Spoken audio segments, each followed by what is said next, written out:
என்னன்னா இது நாள் வரைக்கும் எங்களுக்கு 6ஆம் இடத்தில் சனி பகவான் இருந்தார் சார். ஆனா அவர் எதுவுமே செய்யல சார். இப்ப 7ஆம் இடத்துக்கு வரப்போற சேட்டன்ங்கிறது கண்ட சனின்னு சொல்றாங்களே சார், என்ன சார் பண்ண போகிறது அப்படின்னு தான் கேட்கிறார்கள். இப்ப இது நாள் வரைக்கும் 6ஆம் இடத்தில் சனி பகவான் இருந்தால் கண்டிப்பாக அவர் நல்லதுதான் செய்ய வேண்டும். ஆனா ஏன் செய்யல அப்படின்னா, இதனுடைய உண்மையான காரணம், இதற்கு முன்பு இவர்களுக்கு ராசியில் கேது பகவான் இருந்தார். அவர் என்ன பண்ணார்னா, இவர்களை அப்படியே ஒரு மாதிரி சுருக்கி விட்டார். திருமணமானவர்கள் எல்லாம் பார்த்தோம் அப்படின்னா அந்த கணவன் மனைவி ஈடுபாடுங்கிறது சுத்தமா இல்லாமல் ஒரு சாமியார் வாழ்க்கையை ஏற்படுத்தி கொடுத்து விட்டார். இதுதான் உண்மையாகவே இவர்களுக்கு நடந்தது. பிறகு குரு பகவான் இவர்களுக்கு 11ஆம் இடம்னு சொல்லக்கூடிய லாபஸ்தானத்திற்கு வந்து சாட்டர்னை பார்க்க போகிறார். அது ஒரு 1 இயர். ஸோ இந்த 2.5 வருஷத்தில் கிட்டத்தட்ட ஒரு 1.5 வருஷம் அப்படிங்கிறது இவங்களுக்கு அந்த சாட்டர்னுடைய ரஃப் இருக்காது அப்படிங்கிறது இவர்களுக்கு ஒரு பெரிய பிளஸ் பாயிண்ட்.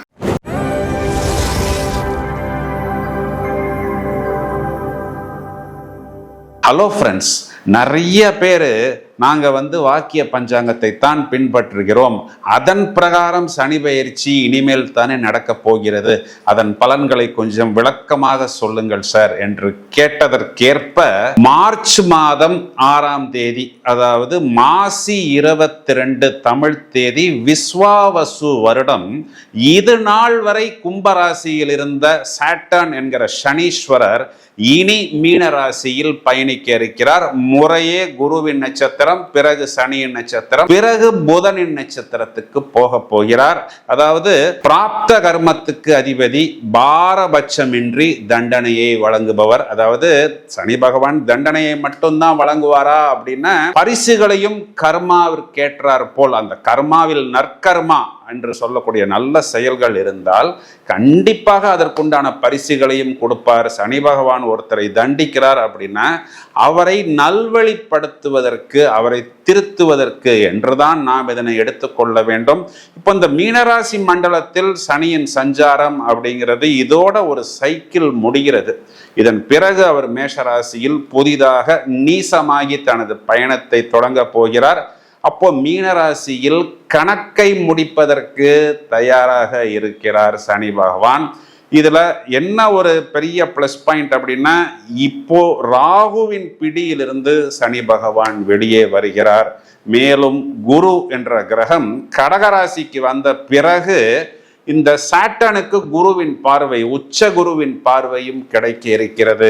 இப்போ நிறைய பேருக்கு நல்ல பலன்களும், சில நபர்கள் எங்கே கவனமாக இருக்கணும் அப்படிங்கிறத மிகவும் தெளிவாக ஒரு கிளியர் கட்டாக குடும்பத்தில் உள்ள அனைவரும் என்ன செய்ய வேண்டும், இதற்கு என்ன பரிகாரம் பண்ணலாம் அப்படிங்கிறத இப்பொழுது விவரமாக காண இருக்கிறோம். எல்லா கன்னிராசிக்காரர்களுடைய கேள்வியும் ஒரே கேள்விதான். என்னன்னா, இது நாள் வரைக்கும் எங்களுக்கு 6ஆம் இடத்தில் சனி பகவான் இருந்தார் சார், ஆனா அவர் எதுவுமே செய்யல சார். இப்ப 7ஆம் இடத்துக்கு வரப்போற சேட்டன்ங்கிறது கண்ட சனின்னு சொல்றாங்களே சார், என்ன சார் பண்ண போகிறது அப்படின்னு தான் கேட்கிறார்கள். இப்ப இது நாள் வரைக்கும் 6ஆம் இடத்தில் சனி பகவான் இருந்தால் கண்டிப்பாக அவர் நல்லதுதான் செய்ய வேண்டும். ஆனா ஏன் செய்யல அப்படின்னா, இதுக்கு முன்னாடி 7ஆம் இடத்தில் ராகு இருந்தது, 10ஆம் இடத்தில் குரு வந்தால் பதவி பறிபோகும்னு சொன்னார்களே, அது போய்விட்டது.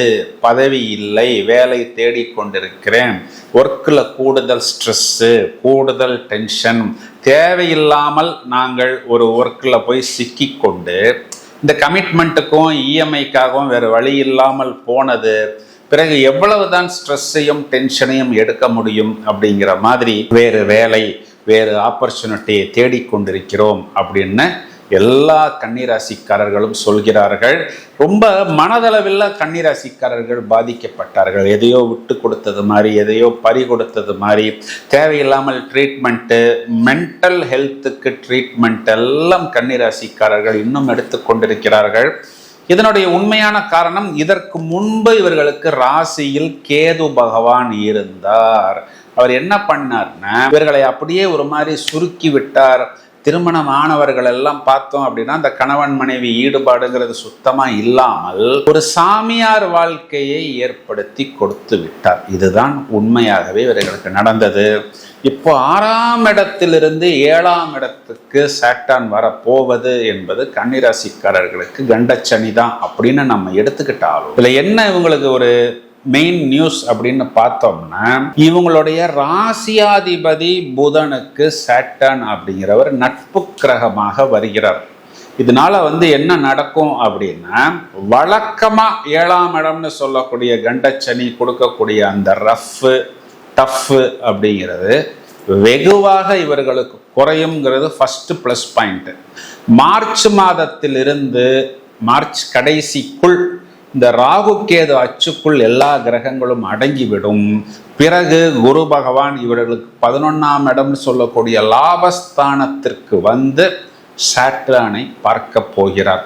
அது ஒரு 1 இயர். ஸோ இந்த 2.5 வருஷத்தில் கிட்டத்தட்ட ஒரு 1.5 வருஷம் அப்படிங்கிறது இவங்களுக்கு அந்த சாட்டானுடைய ரஃப் இருக்காது அப்படிங்கிறது இவர்களுக்கு ஒரு பெரிய பிளஸ் பாயிண்ட். இந்த பக்கம் லாபத்தில் குரு வருவது அப்படிங்கிறது இவர்களுக்கு பிரமாதமான லாபம். லாபஸ்தானத்தில் குரு உச்சம். அப்போ ஒரு பக்கம் அந்த பிளஸ்ஸை குரு என்பவர் இவர்களுக்கு கொடுத்து கொண்டே இருப்பார். இந்த கண்டச்சனி நடக்கக்கூடிய காலகட்டங்கள்ல சாட்டான் ராசியை பார்ப்பதனால் பொதுவாகவே நாமவே ஒரு விஷயத்தை தள்ளி போடக்கூடாது. பிறகு பார்த்துக்கலாம், பிறகு நடந்து கொள்ளப்பட்டும்.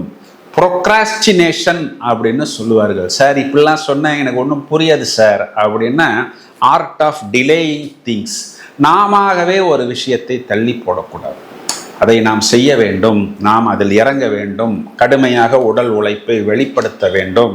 சார் நான் ஒரு சீனியர் போஸ்ட்டு, நான் ஒரு ஒயிட் காலர் ஜாபு அப்படின்னு இருந்தாலும் நாம் ஒரு உடல் உழைப்பை வெளிப்படுத்தும் பொழுது அந்த சாட்டானுடைய எஃபெக்ட் நம்மை பெரிதாக பாதிக்காது. குறிப்பாக வயிறு, அடிவயிறு சம்பந்தப்பட்ட இடங்களை கவனமாக பார்த்து கொள்ள வேண்டும். இந்த லேட் நைட் ஃபுட்டு எடுத்துக்கொள்வது, ரொம்பவும் இந்த ஸ்பைசி ஃபுட் எடுத்துக்கொள்வது, இதையெல்லாம் தவிர்ப்பது, வெளிநாட்டு பயணம், வெளிநாட்டு தொடர்பு, இதெல்லாம் கூடுதல் கவனம். எங்கே குறிப்பாக இருக்கணும் அப்படின்னா, 7ஆம் இடம் சொல்லக்கூடியது உங்களுக்கு லைஃப் பார்ட்னர். இந்த இடத்துக்கு சாட்டான் வரப்போகிறார். இப்போ திருமணத்துக்காக காத்திருக்கிறேன் சார், ஒரு வரன் வந்திருக்கு சார், வரக்கூடிய நபர் அங்கே ஏதோ ஒரு தொழிலதிபர்னு சொல்றாரு அப்படின்னா, நீங்கள் அங்கே போய் பாருங்கள். நீங்கள் அங்கே போய் பார்த்தா தான் அவர் தொழிலதிபரா அப்படிங்கிறது உங்களுக்கு தெரிய வரும். அவங்க கொடுக்கக்கூடிய சர்டிஃபிகேட்ஸ் எல்லாம் ஒரிஜினல் சர்டிஃபிகேட்டானு வெரிஃபை பண்ணுங்க. ஒரு அவசரத்தில், ஒரு ஸ்பீடில் நாம் ஏதாவது ஒரு விஷயத்தை பண்ணிவிட்டு பிறகு அந்த விஷயம் நல்லா இல்லை என்று புலம்புவதாலோ வருத்தப்படுவதாலோ எதுவும் நடக்க போவதில்லை. பொதுவாக இந்த கன்னிராசிக்காரர்கள்லாம் இந்த அன்புக்காகவும் காதலுக்காகவும் அதிகம் இயங்கக்கூடிய நபர்கள். அப்போ நடு வயதில் இருக்கக்கூடிய நபர்கள்லாம் இந்த லிவிங் டுகெதரு, கோயிங் ஸ்டெடி அப்படின்னா என்னென்னமோலாம் வரிசையாக வரலாம் சொல்லிக்கிட்டு வராங்க. இதிலெல்லாம் போய் சிக்கிக்கொள்வதற்கு முன் என்ன வரக்கூடிய விஷயங்கள்ல பாதிக்கு பாதி இதுதான் வருகிறது. இதெல்லாம் தேவையா, இதெல்லாம் நமக்கு ஒத்து வருமா அப்படிங்கிறத பல முறை யோசித்து பிறகு பயணிப்பது புத்திசாலித்தனம். மேலும் திருமணமான தம்பதிகளை எடுத்துக்கிட்டோம்னா, உங்களுடைய லைஃப் பார்ட்னர் எந்த நேரத்தில் என்ன பேச போகிறார், அவருடைய மூடு எப்படி இருக்கிறது அப்படிங்கிறது இனிமேல் கொஞ்சம் ஜட்ஜ்மெண்ட் பண்ணுறதுக்கு கஷ்டமாக இருக்கும். அதனால் ஏதாவது அவர் ஒரு நேரத்தில் பேசினா கூட ஒரு ஏர் ஹோஸ்டஸ் மாதிரி அப்படியே சிரித்து கொண்டே போவது புத்திசாலித்தனம். அவர் பேச நம்ம பேச, அவங்க பேச நம்ம பேச, அது ஒரு பெரிய பிரச்சனையாக மாறிவிடும். பிறகு கொஞ்ச நேரம் கழித்து மௌனமாக, யாரும் இல்லாத போது, அது ஏன் சார் யாரும் இல்லாத போதுன்னா, நீங்கள் உங்கள் லைஃப் பார்ட்னருக்கு ஏதாவது ஒரு சஜஷன் சொன்னாலுமே நீங்கள் அதை தனிமையில் வைத்து கொஞ்சம் ஆறுதலாக பேசும் பொழுது அந்த பிரச்சனைகளுக்கு ஒரு தீர்வு, ஒரு சமாதானம், ஒரு தெளிவு, நாம் எங்கே தவறு செய்தோம் என்பதை நாமவே யோசித்து திருத்திக் கொள்வது, இதெல்லாம் உங்களுக்கு ஏற்படும். இந்த காலகட்டங்களில் இந்த பக்கம் கோச்சாரத்தில் 6ஆம் இடத்தில் ராகு இருப்பதும் 11ஆம் இடத்துக்கு குரு பகவான் வரப்போவதும் கண்டிப்பாக இந்த ஒரு மைனஸ் பாயிண்ட் அப்படின்னா இந்த பக்கம் 2 ஸ்ட்ராங் பிளஸ் பாயிண்ட் என்பது உங்களுக்கு கண்டிப்பாக இருக்கிறது. இதே ராகு பகவான் 5ஆம் இடத்துக்கு வந்தாலும் அந்த இடத்திலும் மகர ராகுவுக்கு நிகர ராகு கிடையாது, அந்த இடத்திலும் ராகுவை குரு பார்க்க போகிறார்.